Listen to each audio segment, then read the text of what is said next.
everybody. This is Leigh Fowler, and I am a content amplifier and strategist. We are doing a series of Facebook Live interviews this month called #Ready to Amplify. Today, I'm sitting with Brittany Hammond, a Canadian living in France. Yes. Yes. May we. And Brittany is a filmmaker, a personal brand strategist. She's the founder of Untamed Production and the host of Brand Interrupted podcast, and also the co-founder of something really cool called Le Showcase à l'Américaine, and an immersive training program for actors. So this woman, I have known you probably since 2015, 2004. I don't know. It's been a while. And what has been so exciting, and I can't wait for you guys to sit in here and listen to Brittany's story, is that Brittany has emerged from behind the scenes as a service provider. She's like merging out of the water, emerging and popping out and really showing up as the brand that she is. And I think this is a common thing where we are, as service providers, we're used to working behind the scenes. Yet, in order for people to hear our message and to be seen and heard, we need to step out into a bigger spotlight. And Brittany is going to share some of the behind the scenes. So welcome, Brittany. Thank you for having me. Girl, what? I'm excited to have you too. You too. I'm like so excited. I'm interrupting you. So, no, but tell me a little bit this year, like if you could sum up when this transition or shift happened for you, because you have been working at this and really like just evolving in how you're showing up online. And then there's been this huge shift. When did that shift start happening? Like, what was that trigger moment for you? You know what? It was actually last August, and I can pinpoint it down to a moment specifically. I love that. But what I know, well, yeah, like storytelling. So I know all of my moments, but my words for this year was share and hustle. Now, I know some people don't like the word hustle, but I embrace it because that's just part of my belief system, hustle with grace. But I kept hitting a wall in my business, and my income would go up and down. And there was a moment where I was really stubborn. Like I wouldn't hire out help because I had already had this successful business in Canada, franchise with College Pro. So I was like, I know how to run a business. Like, I don't need someone to teach me this. But I didn't understand the online landscape. And so I kept like running into walls. And there was a moment this last summer, the summer of 2016, when I heard this spiritual mentor speaking, and I was like, this is what I'm missing. Because no matter how much strategy you have, if you don't fully believe in yourself and have that alignment, and for me, it was balancing my chakras and getting into crystals and all these things that like never would I have thought I would get into that, because I was super type A driven, like just do the damn thing. And it was one of those moments where I signed up for this like spiritual awakening program, and I am at that age where Saturn return is happening. So I'm reassessing everything in my life, my values, my lifestyle, my family, my friends. And I made that leap, and I invested, and I worked all year long with a mentor. And the question that we kept coming back to was like, what do I have to do differently to be the woman that I want to become? And so every time I made a decision, even if it was out of my comfort zone, I was like, what would my highest self do? So that was like, I love that. That's a great quotable. Like, that's something I would love. Sarah, if you pop that in the comments, I'll display that on the viewer for sure. So yeah, no, that's something that, something you mentioned, I think a lot of the viewers can identify with, is that you had the experience, you have run multiple businesses, and yet there was some disconnect in that sort of hustle versus like the feast or famine that would happen for most of us. We've all gone through it, building our businesses. And so having that journey like deeper into yourself, right? It isn't necessarily about how do I market better or how do I do this, but it's like, who am I? And I love that decision around like making like, how do I be my higher self, which I think is I mean, incredible. Now, as that shift was happening, you ended up making some decisions around things that you were maybe sitting on for a couple of years. So we were talking before the broadcast about this podcast you have called Brand Interrupted. And tell me a little bit about, I mean, were you sitting on this idea for a while? Because I think that's very common. Like I tell people in my book, Ready to Amplify, literally like 20 years in the making, 5 days to actually write it. You know, what was happening there? Well, I feel like this is a really beautiful, like, full circle moment, Leigh, because you wouldn't know this, but I'm going to tell you now. But when we worked together in the winter of, I think that was 2015, that was one of the moments where I knew I needed to get comfortable on camera, because I came from a background of performing and being on camera, acting as characters. Yeah. And I remember so vividly during that time, I don't think I had the idea for the podcast yet, but I knew that I needed to be on camera. And I remember working through that at the time. And it was so hard for me because I didn't know what my voice was, the actual like physical like tone of my voice. I didn't like how I sounded. Wow. And I didn't know what my message was. And so that was like something that I worked through.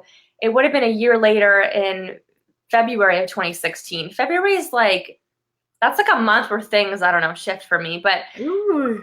yeah, I got the idea and I was like, because I liked the theme of the movie Girl Interrupted, of like, you know, being misunderstood by society, by people, and coming back home to yourself. And so, I don't know, Brand Interrupted just came to me. Oh, and incredible. I love that connection. I never knew the connection. I mean, I think I knew it. And then, yeah, I just didn't really know, the story behind it, right? There you go. Yeah. Like you are, you know, you teach people how to tell stories, and it's like myself too. Like I want to walk my talk and show up and implement the things that I tell my clients, but it is a journey. I'm literally like going through this myself, and like that next up level of standing out a bit more and showing up in a bigger way. And man, like, yeah, your story is so important. And I know you have a really cool video series that you've done around your story. Are you still doing that? Is that like on your, there was like this video project you were working on. Pardon me? Is it the wisdom drops? It might be, yeah. Do you have some content out there that you've been sharing with people about how to find their story or how to find their message? And yeah, well, I did do, so in, what's the word? In parallel to the podcast, I had like the Brand Interrupted show. Yeah. Now, one thing I realized is that trying to produce a podcast and a show at the same time will just lead you to burnout. Don't try and do those two things. You're heard. I thought I could make it work if I just pushed myself, but no. So, yeah. Oh my gosh, what was I going to say? Okay, yeah. So this summer, I started creating a series called Wisdom Drops because I had my first 5-figure month, and then I just crashed and burned. And so I didn't know I was going to crash and burn when I started the series, though. So if you actually watch the series, you see my whole evolution of like, yes, life. And then like, I can swear. I'm like, I hate this. Like, but it like people would send me messages and reply to this video series because it was so truthful. I wasn't sugarcoating my experience, and ultimately those are the things that I end up teaching people anyways. Like I just my wisdom, and that's a lot of how I create my content too, is like it's really just in the moment, like when I see these reoccurring themes, and my clients always like, we're always mirrors to each other. So my content creation is like so easy. Oh my goodness. I love that. And you know, it's something that you mentioned just in that creation of what you were doing, this burnout piece, right? Like, I think that's something too, where we are not only just like launching new products, but we're kind of showing up, and, you know, like there's this energy that we're pouring out of ourselves. And so how do you think like you've shifted from that like mistake? Because I find that I'm very careful now when I show up, and in a bigger way. Like I am trying to get more sleep and I'm like nurturing myself with garlic. Like I probably stink, because of all the garlic I'm eating. But like, I'm like, I need to stay powerful, and because there's energy that comes from showing up. And what do you do to keep like avoid the burnout? How do you avoid the burnout? Well, I will let you know when I Oh man. learned, I don't know if you know about human design.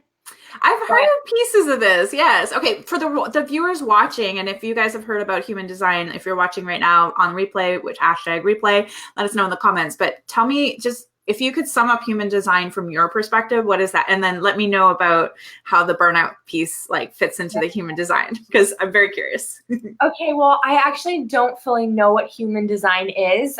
Like, there's these different types. You put like your birthday and your whatever in, but all I know is that I'm the projector, and it summarizes like my life struggle, and I'm just wired to actually burn myself out because I don't give myself that space and time, because I will just work like all the time.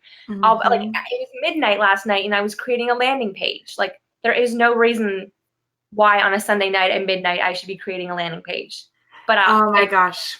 I totally hear you. Like, I think that I'm gonna share something. We're gonna get vulnerable here. We have been in the Ready Amplify. If you guys haven't watched a past interview, watch some of them, because there's these like golden nuggets. But I will tell you, as a creative, I create, I write my stuff. I projector too, because I thrive on deadlines, and I thrive on like that energy, right? Of like, I gotta do this. I gotta do this now, or just being able to create when it's quiet. And I don't know, there's something romantic about candles and darkness, and but yeah, I don't know, is that crazy? Is that a confession of the creatives out there, that we produce on exhaustion? It's not a good thing, is it? Well, we need that like space. I mean, I find that like some days I cannot accomplish a lot, but it's because I need that spaciousness of the entire day to accomplish like one thing. Yeah, that flow, right? Flow and alignment is huge. And I think what you said earlier too is that once you started tapping into your true, your story, your message, that showing up and creating that content is easy, right? So maybe getting a page together at midnight, that's when the flow happens. It might take you 30 minutes, but other times the flow's not there. It takes 4 hours. I've been there. Yeah. Okay. So the podcast is pretty interesting, that you sat on it for a couple of years, like everyone else will. And you said something earlier about not liking the sound of your voice. Mm-hmm. So how did you get over that? Well, I hired a voice coach that, like, because as a performer, I, had a singing voice, but when you're speaking like live or on stage, or even live in this context, a lot of like our demons can come out, and there's a lot of voice tics, like when you go, or like different things in our voice that can sabotage our credibility. And I was speaking a very high pitched voice because I like wanted everyone to like me. So like, I, be like this. And actually my voice is a lot lower. And I had to learn how to tap into that through a lot of like muscle memory and vocal techniques. And now, and there's a huge piece of like self-love, and I had to work through a lot of those things to just get comfortable with my voice, to the point that now like I will sit there and watch my videos, my lives, and not cringe as much. Amazing. I love that. I was listening to a presentation by, it was Michael Port. He was training some of us in Toronto recently. And he said something that was really interesting, is that sometimes we have this natural ability to show up and teach and share. But what was happening was that he said, it's a craft, and you can only get so far on natural talent. And I thought that is so impressive. Like, for those that are experts and that are wanting to show up more, they can usually take it so far. Like, no one's trained me how to be a writer, but I'm taking it to a point where I have done some training, and I continue to absorb and educate myself. And I just think that's so amazing that you just shared that piece, because I think that what we do is a craft, right? Like in investing in the right mentors. And that's something I think that when you work personally with your clients, you do that, like you help them draw out their brand story, right? And often it's like, it's very hard, especially if we're service providers, like to turn the camera literally on ourselves and be like, okay, here's what I have to say. What are like, so Teresa's watching and she said too, like, okay, so she says, I struggled with hating the way I sounded too. The way I got over it was by doing lives. And I used to hate the way, yeah. So she would, I mean, this is a common challenge. Like sometimes it's like, I don't like how I look. I don't like my voice. What would you say to some of your viewers today? Like in like getting past some of that, like imperfection, you know, is there something that you can share with them about pulling, you know, going through this shift that maybe has been like an aha moment for you? Well, I think you have to like understand why you're resisting it, like why you don't like your voice, because at least for me, that was one of the ways that I was sabotaging myself and not fully putting myself out there. Because like even if I used to hide by pre-recording my videos, because then I didn't have to have that like attachment to who's actually watching. Wow. Yeah. Yeah. And now I'm challenging myself to go live. And it still freaks me out. I mean, I'm fine, you and I, but going solo, like this is still a freaking challenge for me. Like I'm still working through it. But yeah, I wouldn't want to, you know, I wouldn't promote my stuff. So it's like, if you don't, here's where the energy piece comes in, because I have great strategy, but if I don't believe in what I'm saying, then other people aren't gonna believe it either. Like, and that's how I had to be the leader, is just show up anyways and believe in what it is I'm doing and know that the right people are gonna hear my message. Now, this sounds way easier said than done, because I still have to get over the vanity metrics. I still have to stop caring about the likes, the views, the comments, because that's not, you know, that's not what pays the bills at the end of the day. Like for me, like I focus on like impact and income, and I have to find a way to merge those two together. And without, you know, going off on a tangent, I had another moment this year where I literally, or in 2017, where I literally couldn't afford to not show up anymore. Yeah. Like my business was at the state where it's like, if you're not on video today, like how, unless you're like a local business, like you can't connect with people. They need to see your face. And that was huge. The hugest thing. And I had to get over these fears. Like I'm living in this beautiful Paris apartment, which is like the highest rent I've ever paid in my life. Like I have to show up. I can't not. I don't have that luxury anymore of like playing small. Amazing. You know, amazing, shitty at the same time is amazing, right? Like where you hit that breaking point where you're like, okay, if I don't do this, like, you know, what am I doing running the business, right? Like if you're not visible, and the thing is that we have this power to just do that. Like people, when you trust yourself, when you believe in yourself, there's this magic that happens, right? And I think it transcends everything. Like when you're, you know, Sarah says, if you're not on video, people cannot connect with your face. Yeah. Like the face is like about know, like, and trust, right? Like, and I think that's so important. And just making yourself relatable, right? If you're hiding behind the screen, no one knows your message.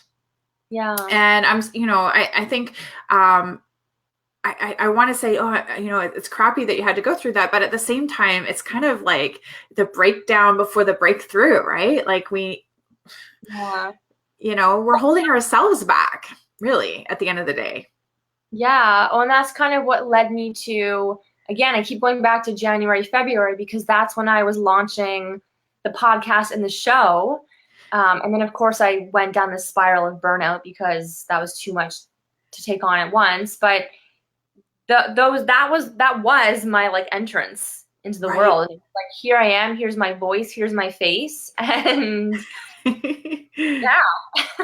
Man. So tell me a little bit about how live video has also helped you do that. So when you're showing up on live video, what are you doing? Are you showing up with a plan?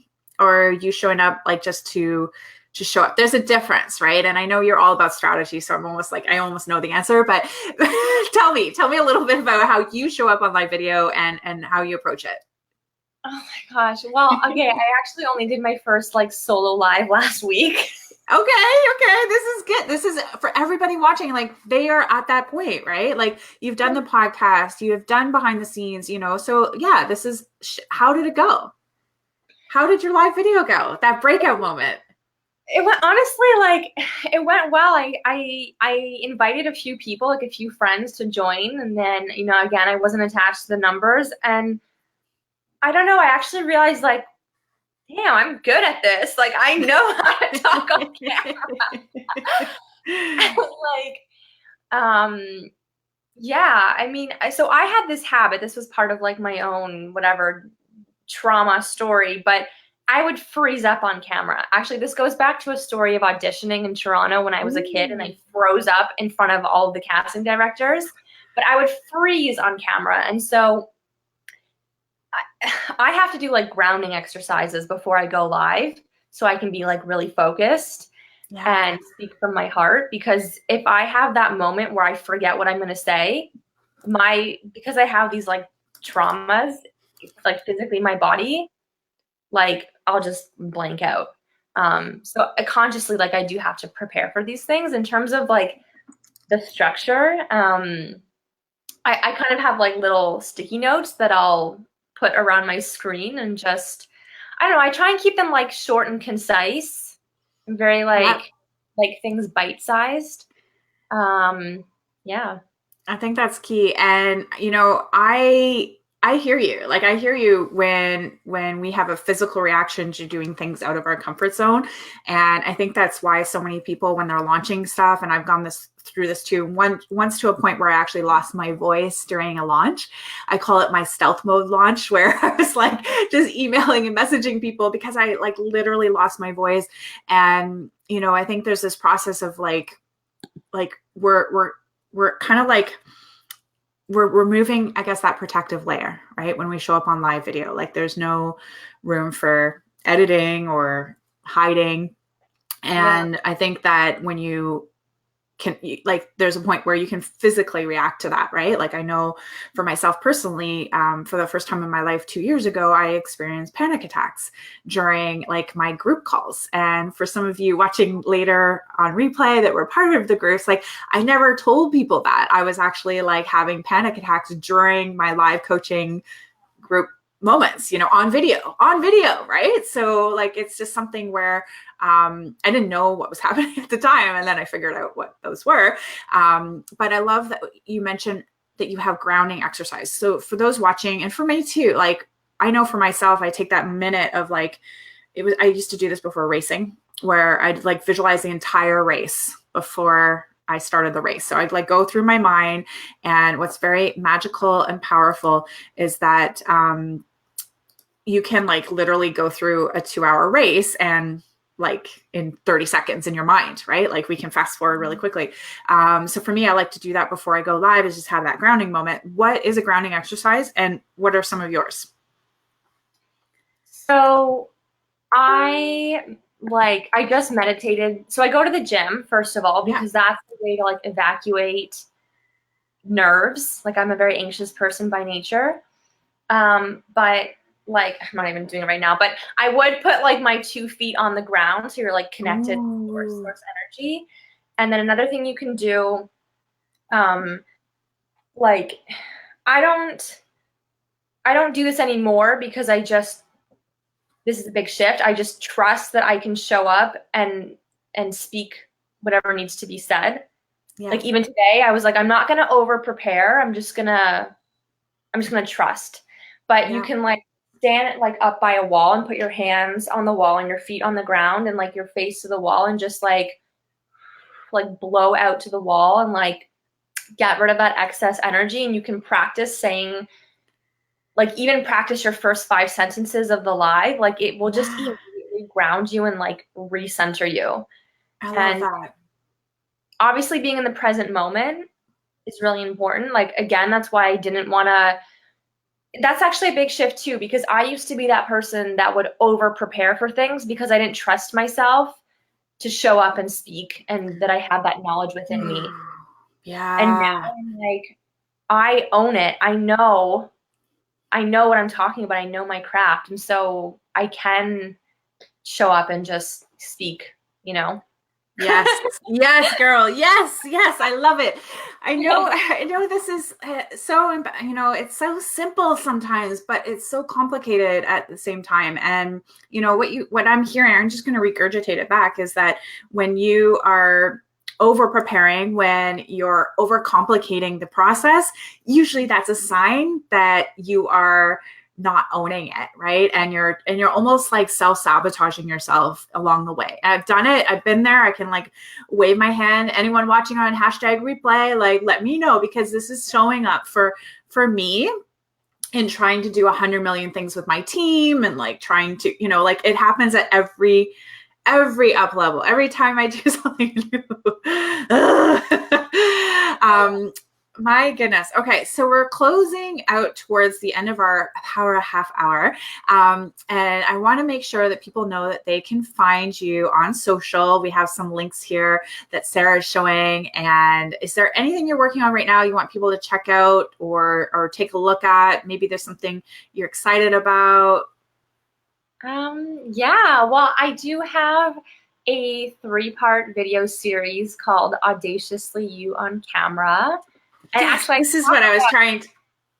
Oh, that's the one. Okay. I knew it was like a 3. I just was not, like, the language was not coming out. I don't know. I have so many video series that, like, I'm just kidding. But yeah, actually talk about like amplifying Yes. your impact on video. Love it. In that 3-part video series, I clearly did not prep for this, but part of it is about like boosting your confidence, getting clear on your message, how to break down your core message. And there is a video, I think it's video 2, that talks about how to up-level your energy and some of the grounding exercises more in detail. So amazing. Okay, this is like this. We did not prepare this, but this is sort of like what happens when you show up and serve and show up and like just trust, right? Like, I love that. And I love that your video series is about amplifying, as is, the whole reason we're doing this is my new book, Ready to Amplify. Got to do a little shout out. I'm getting better practice at it all month long. So you can find this at leifowler.com/book. And there's a really cool 3-minute video trailer. We do book trailers now. Where you can check that out, and definitely connect with Brittany, especially if you're trying to draw out your story, share your message, get out there, be seen, be heard. And you can find that video series at untamedrevolution.com. Audaciously You. Sarah's like, she's fast, girl. Like, she's getting that out there. And I want to thank you, Brittany, for joining us today. I'm just thrilled. I know there's a lot more you're doing. We talked about the podcast and the video series. I know that you also have some articles out there that you've been writing and being interviewed. So there's some great ways that you've been sharing your story and great examples of that. And it's just, I think when you have that magic inside of you, it just makes me so happy when I see people showing up. So thank you for sharing your story today and some of those behind the scenes, things that are happening. I want you to have an amazing day. It's Monday here. I know you're probably wrapping up the day in France, but thank you. Thank you so much. All right. Over and out, everybody. We'll talk to you soon. Have a good day. Thank you.